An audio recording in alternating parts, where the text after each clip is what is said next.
Hello students, today we are going to learn chapter number 9 from 12th class history, second book शासक और विभिन्न इतिवृत्त Kings and Chronicles, the Mughal Court. In this chapter we are going to study the 16th century to 17th century. मतलब 200 वर्षों के दौरान इतिहास में क्या हुआ 16वीं शताब्दी से लेकर के 17वीं शताब्दी के बीच, इसके विषय में हम अपने इस चैप्टर में पढ़ेंगे। तो बच्चों, सबसे पहले हमें इस चैप्टर के लिए समझना होगा मुगल्स के बारे में कि ये शासक, कौन से शासकों की बात की जा रही है इस चैप्टर में, और इतिवृत्त का मतलब क्या है। तो शासकों में मतलब है मुगल एम्पायर, मुगल साम्राज्य के शासक या जिनको बादशाह कहा गया, उनके विषय में पढ़ेंगे। और इतिवृत्त से मतलब है कि उनके समय में लिखवाए गए क्रॉनिकल्स या उनके समय में लिखवाए गए इतिवृत्त, जिनको इतिहास कहा जाता है, उसकी हम आज स्टडी करेंगे इसमें। तो चलिए आगे चलते हैं इसी चैप्टर में। सबसे पहले समझेंगे शासक और इतिवृत्त को, जो कि हमारे चैप्टर का नाम भी है। तो पहले हमें चैप्टर को ही समझना पड़ेगा। जैसा कि मैंने आपको बताया कि शासकों में ये मुगल शासकों के बारे में हिस्ट्री है। मुगल शासकों के बारे में 16वीं से लेकर के 17वीं शताब्दी के बीच में। अब बात आती है कि शासक मुगल, तो सबसे पहले हम जिक्र करेंगे कि ये मुगल कौन थे। सबसे पहले हमें इसी को समझना होगा। अगर बच्चों थोड़ा सा आप अपने फ्लैशबैक में जाएं तो 7th क्लास की हिस्ट्री के चैप्टर नंबर 4 में ये सेम क्वेश्चन आपके में आया है और आप लोगों ने अपनी जूनियर क्लासेस में इसकी स्टडी की होगी। तो मुगल कौन थे, इसके पीछे जो दो उनकी माता और पिता की ओर से उनको जोड़ा जाता है। वैसे मुगल मंगोल शब्द से आया है। इस शब्द का जो नीचे आप देख रहे हैं, नीचे के इस बॉक्स में, कि मुगल नाम वैसे मंगोल शब्द से आया है। और ये मंगोल, ये माता की ओर से, अपनी मदर की तरफ से, ये चंगेज खान के वंशज थे। ये जो चंगेज खान था, ये चीन मध्य एशिया के शासक थे और एक खाना बदोश जाति थी, बर्बर गिरोह था, लूटपाट करते थे, विभिन्न जगहों पर उन्होंने कब्जा किया। और लेकिन इनकी जो स्मृतियां थी, यादें थी, वो बड़े कत्लेआम से जुड़ी हुई थी, नरसंहार से जुड़ी हुई थी। इसीलिए मुगल लोग माता की ओर से अपने आप को चंगेज खान के वंशज कहलवाना पसंद नहीं करते थे, क्योंकि जो आप देख रहे हैं मंगोलों का जो शासन रहा या मंगोलों का जो कार्य रहे, वो अधिकतर दूसरे इलाकों को कब्जा करने के चक्कर में उन्होंने बहुत खून खराबा किया। ये मुगल पसंद नहीं करते थे। पिता की ओर से उनको देखा जाए, फादर की तरफ से, तो वो तुर्की शासक, ईरान इराक के जो शासक थे तुर्की, तैमूर लंग के वंशज थे। तो तैमूर लंग से अपने नाम को जोड़ना पसंद करते थे, क्योंकि 1398 में, आप लोग पहले पढ़ चुके हैं कि 1398 में उसने दिल्ली पर कब्जा किया था। तो ये मानते थे कि हमारे पूर्वजों ने भी दिल्ली पर कब्जा किया था और उसका संबंध, उनके पिता की ओर से उनके वंश का संबंध दिल्ली से रहा था।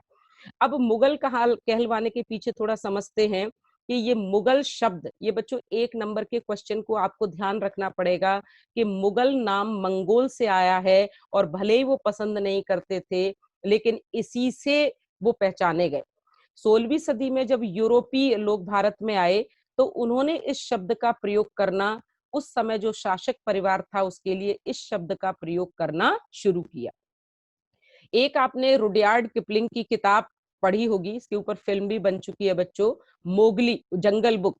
जंगल बुक में जो मेन कैरेक्टर है मोगली, जो उसका मेन पात्र है मोगली, उसका नाम मोगली रखा गया है। तो ऐसा माना जाता है कि ये मुख्य पात्र का नाम मुगलों से ही निकला है, मुगल शब्द से ही निकला है। मुगल अपने को मंगोल वंश से जोड़ना पसंद नहीं करते थे। तो पहले हमने समझ लिया कि शासक, कौन से शासकों की बात हो रही है, यानी मुगल। मुगल कौन थे, माता की ओर से चंगेज खान के वंशज, पिता की ओर से तुर्की के तैमूर लंग के वंशज। और ये मुगल शब्द मंगोल से आया है, जिसको वो कहलवाना पसंद नहीं करते। अब इतिवृत्त शब्द को समझते हैं, इंग्लिश में इसको कहते हैं क्रॉनिकल्स। इतिवृत्त मीन्स इतिहास, इसको हम इतिहास भी कह सकते हैं। इसका तात्पर्य है घटनाओं का अनवरत काल क्रमानुसार, यानी बिना किसी ब्रेक के जो भी इवेंट्स उस समय हुई हैं इंपॉर्टेंट, उन घटनाओं का और काल क्रमानुसार यानी बिल्कुल डेट वाइज उनकी स्टडी करना, जिसको मुगलों ने, जो मुगल शासक हुए, उन्होंने उनको लिखवाया अपने दरबारी इतिहासकारों के द्वारा, उसे कहा जाता है इतिवृत्त। तो एग्जाम में अगर क्वेश्चन आता है कि इतिवृत्त किसे कहते हैं, तो आपको यही आंसर लिखना पड़ेगा कि इतिवृत्त का अर्थ है इतिहास, यानी घटनाओं का अनवरत काल क्रमानुसार विवरण जो मुगलों ने लिखवाया अपने दरबारी इतिहासकारों के द्वारा। तो बच्चों आपको ये समझ में आया होगा। अब आगे समझते हैं कि मुगल जो शासक हैं, मुगल साम्राज्य के जो शासक हैं, उसमें प्रमुख बादशाह, प्रमुख शासक कौन कौन हुए। इस चैप्टर में हम 16th century to 17th century के बीच की हिस्ट्री पढ़ रहे हैं, तो इस बीच में इनके कौन कौन से राजा किंग्स हुए। तो सबसे पहले हम देखते हैं कि इनके साम्राज्य की, यानी अगर क्वेश्चन आए मुगल साम्राज्य की स्थापना कब हुई, ये तो 1526 में। ये आप देख रहे हैं कि पहला इनका बादशाह शासक है बाबर, जिसने भारत में 1526 में लोदी वंश के शासक इब्राहिम लोदी को परास्त करके, पानीपत के प्रथम युद्ध में उसे हरा दिया और परास्त करके भारत में मुगल साम्राज्य की नींव डाली। तो 1526 में भारत में मुगल साम्राज्य स्थापित हो गया। ये मात्र थोड़े से वर्ष ही रहा, 1530 में इसकी मृत्यु हो गई और 4 साल इसने कोई ना कोई युद्ध लड़ा। खनवा का युद्ध और दूसरे युद्ध हैं, चंदेरी का युद्ध। दूसरा, इसकी मृत्यु के बाद, बाबर की मृत्यु के बाद उसका पुत्र हुमायूं गद्दी पर बैठा 1530 में। 1530 से 1540 के बीच में शासक रहा और उसके बाद 1539 में उसको सूरवंश के शासक शेर शाह सूरी, कहते हैं कि एक अफगान सरदार था और उसने एक शेर से मुकाबला किया था, उसको हरा दिया और वहीं से ये नाम आया। तो शेरशाह सूरी ने उसे यहाँ से परास्त करके, चौसा की लड़ाई में परास्त करके भगा दिया और ये भागते हुए यहाँ से चला गया और इसने जाकर के ईरानियों की यहाँ शरण ली। तो दूसरा शासक है हुमायूं। टाइम पीरियड आपको थोड़ा बच्चों याद रखना पड़ेगा। फिर दोबारा इसने भारत पर फिर नियंत्रण किया 1555 से 56। दूसरा तीसरा देख रहे हैं हुमायूं का पुत्र अकबर। कहते हैं हुमायूं की असामयिक मृत्यु हो गई। कहते हैं कि बड़ा पुस्तक प्रेमी था, अपने पुस्तकालय की सीढ़ियों से उतर रहा था तो उसका कपड़ा उसमें उलझ गया जो चोंगा पहनता था और बस उसकी मृत्यु हो गई उसी के कारण। अचानक अकबर को छोटी सी उम्र में बादशाह बना दिया गया, राजगद्दी पर बिठा दिया गया। लगभग 13-14 साल का बच्चा था ये। इस और जहां ये अकबर की ना शिक्षा दीक्षा भी नहीं हो पाई, क्योंकि आप देख रहे हैं कि हुमायूं लगातार चुनौतियों से जूझता रहा, भागता रहा, तो टिक कर के नहीं रहा, इसलिए अकबर की कोई खास शिक्षा दीक्षा नहीं हो पाई। चौथा शासक आप देख रहे हैं जहांगीर। 60 इसका टाइम पीरियड है 1556 टू 1605। फिर देख रहे हैं 1605 से लेके 1627 के बीच में जहांगीर शासक रहा, जिसका नाम था असली सलीम। अगला देख रहे हैं शासक 1627 से 1658 के बीच में शाहजहां शासक रहा, जिसको महान वास्तुशिल्पी भी कहा गया। ताजमहल के लिए इसे हम याद रखते हैं आज। नेक्स्ट और लास्ट शक्तिशाली जो शासक है वो है औरंगजेब। इसने आलमगीर की उपाधि ली थी 1658 से 1707। अपने भाइयों की हत्या करके और अपने पिता से जबरदस्ती विद्रोह करके सिंहासन छीन के उसने सत्ता को प्राप्त किया था। आगे चलते हैं। सबसे पहले बाबर के बारे में थोड़ा डिटेल समझते हैं, क्योंकि इसने भारत में मुगल राज्य की स्थापना की, उसे संस्थापक माना जाता है। तो जैसा कि आप देख रहे हैं time period 1526 to 1530, Zahiruddin Babur Mughal साम्राज्य का संस्थापक था। इस बात को आपको समझना पड़ेगा कि वो कहाँ से आया था। तो वो उज्बेकिस्तान का था और अपनी मातृभूमि फरगना से उसको निकाल दिया गया था और वहां से भगाने के कारण इसने काबुल में शरण ली। कहते 1504 में ये काबुल आया। आजकल अफगानिस्तान में है ये काबुल। और उसके बाद इसने भारत पर आक्रमण किया और 1526 में अपने कबीले की जरूरतों को पूरा करने के लिए उसने प्रदेशों और संसाधनों की तलाश में भारतीय उपमहाद्वीप की ओर आगे बढ़ा। और 1526, बच्चों थोड़ा सा यहाँ टाइपिंग रॉन्ग हो गई है, 1526 ये जो डेट देख रहे हैं आप, पानीपत की प्रथम लड़ाई में उसने लोदी वंश के शासक इब्राहिम लोदी को परास्त करके भारत में मुगल राज्य की स्थापना की। कहते हैं कि लोदी की सेना बहुत बड़ी थी, लाखों की संख्या में थी, 1 लाख के लगभग, और इसकी संख्या केवल हजारों में थी, 25-26 हजार। लेकिन अपने कुशल जो घोड़ों की सेना थी और युद्ध में जो इसने पहली बार बारूद का, तोपों का प्रयोग किया, उसके कारण ये पानीपत की लड़ाई को जीत गया। तो ये आपने समझा बाबर के विषय में। अब समझते हुमायूं के विषय में।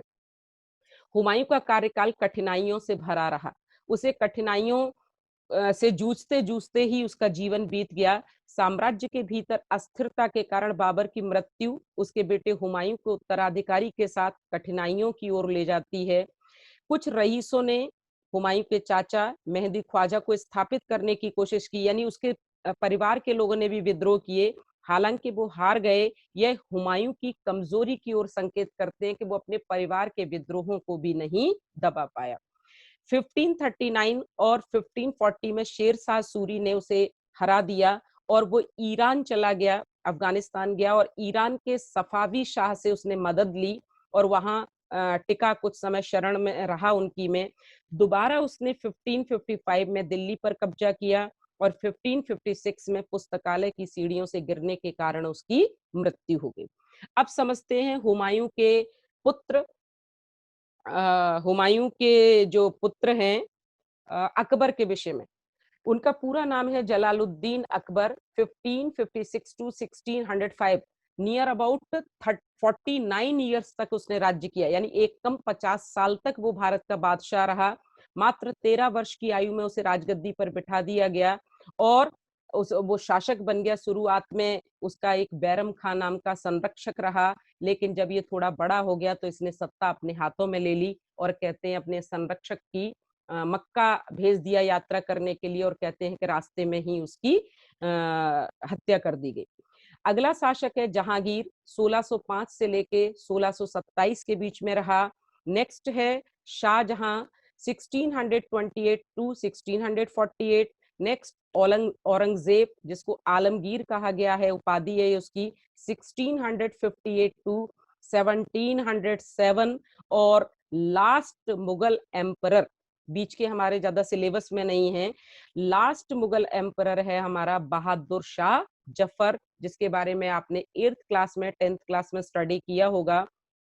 और कहते हैं कि शक्तिशाली मुगल साम्राज्य का पतन औरंगजेब की मृत्यु के साथ ही हो गया, फिर नाम मात्र के लिए मुगल बादशाह शासक बने रहे। अगर अब हम समझेंगे कि features of the Mughal imperial structure. तो 16th से 17th सेंचुरी के बीच में एक शाही संरचना के संस्थान बनाया गया। इसमें प्रशासन और जो टैक्सेशन था उसकी एक व्यवस्था की गई। इसमें द कोर्ट वो सेंटर ऑफ मुगल, यानी इन जो उनकी इंपीरियल स्ट्रक्चर है उसके विषय में हम आगे अपने चैप्टर में ज्यादा डिटेल पढ़ेंगे। नेक्स्ट स्लाइड में चलते हैं कि इन शासकों ने, अब मैंने अभी शुरुआत में आपको बताया था कि मुगल बादशाहों ने अपने दरबार में दरबारी इतिहासकारों के द्वारा इतिवृत्त का निर्माण कराया, यानी मेकिंग ऑफ क्रॉनिकल्स। तो कारण क्या है, क्यों इन्होंने इतिहास लिखवाया? इसकी वजह है कि मुगल काल के दौरान लिखे गए इतिवृत्त मुगल साम्राज्य के अध्ययन के लिए महत्वपूर्ण स्रोत हैं आज भी। तो अपने शासन की जानकारी आगे के लोगों को मिल सके। दूसरा है कि सभी जो इसकी छत्र छाया में आए थे उन्होंने प्रबुद्ध राज्य की दृष्टि को व्यक्त किया था। मुगलों के शासन का विरोध करने वालों को यह वो इन इतिवृत्तों क्रॉनिकल्स के माध्यम से बताना चाहते थे कि हम कितने शक्तिशाली हैं, अगर आप हमारे खिलाफ विद्रोह करोगे तो वो विफल हो जाएगा, क्योंकि इनकी लड़ाइयों का, इनकी वीरता का, इनकी सत्ता का बड़ा बढ़ा चढ़ा करके इसमें वर्णन किया जाता था। शासक यह सुनिश्चित करना चाहते थे कि उनके शासन का लेखा जोखा होना चाहिए, अपने बारे में लिखवाना चाहते थे। इसीलिए ये मध्यकाल में इतिवृत्तों का निर्माण होना शुरू हो गया। अब इतिवृत्त किसने लिखे और किस विषय में लिखे? तो किसने लिखे का जवाब है मुगल दरबार के लेखक। दरबार में बाकायदा लेखकों को नियुक्त किया जाता था। दूसरा है कि इनका सब्जेक्ट क्या था, इतिवृत्तों के अंदर क्या चीजें लिखी जाती थी, किसके बारे में? तो बादशाह के बारे में, शासक किंग के बारे में, उसकी फैमिली के बारे में, कोर्ट दरबार के बारे में, अभिजात जो उसके ऑफिशियल्स होते थे उनके बारे में, और युद्ध तथा प्रशासनिक व्यवस्था का उसमें वर्णन किया जाता था। 3 प्रमुख शासकों के इतिवृत्त आप चित्र सहित देख रहे हैं नीचे। अकबर ने अपने शासन काल में अकबरनामा लिखवाया, लेखक थे उनके दरबारी अबुल फजल। दूसरा आप देख रहे हैं कि शाहजहांनामा शाहजहां के शासन काल में लिखा गया, और तीसरा है आलमगीर नामा। लेकिन हम अपने इस चैप्टर में इन 2 के विषय में, अकबरनामा और शाहजहांनामा के बारे में डिटेल में स्टडी करेंगे। अब इतिवृत्तों की भाषा पे आते हैं कि किस लैंग्वेज में लिखे गए हैं, कैसे लिखे गए हैं। तो मुगल दरबारी इतिहास, मुगल दरबार में जो भाषा चलती थी वो फारसी भाषा चलती थी। वैसे तो मुगल चगताई तुर्क के वंशज थे, तो तुर्की इनकी मूल भाषा थी। यानी वैसे देखा जाए मातृभाषा तो इनकी तुर्की थी। बाबर ने अपनी शुरुआत में जो कविताएं लिखी हैं, इनका जो प्रथम शासक है, कविताएं और संस्मरण लिखे हैं वो तुर्की भाषा में ही लिखे हैं बाबरनामा में। लेकिन अकबर जब शासक बना तो उसने अपने दरबार की भाषा फारसी, यानी उसने कहा कि जो भी कामकाज होंगे सब फारसी में होंगे, फारसी भाषा को दरबार की भाषा बना दिया। फारसी के हिंदवी के साथ पारस्परिक संपर्क से एक नई भाषा का जन्म हुआ। थोड़ा बेटा ये टाइपिंग मिस्टेक है, उर्दू के रूप में एक नई भाषा निकली, यानी किससे मिलकर के? फारसी और हिंदवी से मिलकर के। फिर 1581 में बाबरनामा का फारसी में अनुवाद करवाया अकबर ने, क्योंकि वो जानना चाहता था कि बाबर के समय में व्यवस्थाएं कैसी थी, उसके बारे में जानना चाहता था वो। मुगल बादशाहों ने महाभारत और रामायण का भी फारसी में अनुवाद कराया। महाभारत का जो फारसी अनुवाद है वो रज्मनामा, यानी युद्धों की पुस्तक के नाम से जाना जाता है। बच्चों इसे आपको याद रखना पड़ेगा, क्योंकि ये आपके एक जो मार्क्स का क्वेश्चन आएगा उसमें ये सवाल आ सकता है महाभारत के विषय में, और एक आ सकता है कि मुगल दरबार की भाषा क्या थी। तो ये फारसी है, और उर्दू किन भाषाओं के पारस्परिक संपर्क से आई है? तो उसका जवाब है फारसी और हिंदवी। तो इसी के साथ बच्चों हमारा ये आज का वीडियो यहीं समाप्त होता है। आज फर्स्ट पार्ट में आप लोगों ने हमारे इस किंग्स एंड क्रॉनिकल्स के बारे में जाना। अब नेक्स्ट सेकंड वीडियो में हम मिलेंगे। तो आज के लिए बच्चों इतना ही। अगर वीडियो पसंद आए तो लाइक कीजिए, शेयर कीजिए और प्लीज सब्सक्राइब।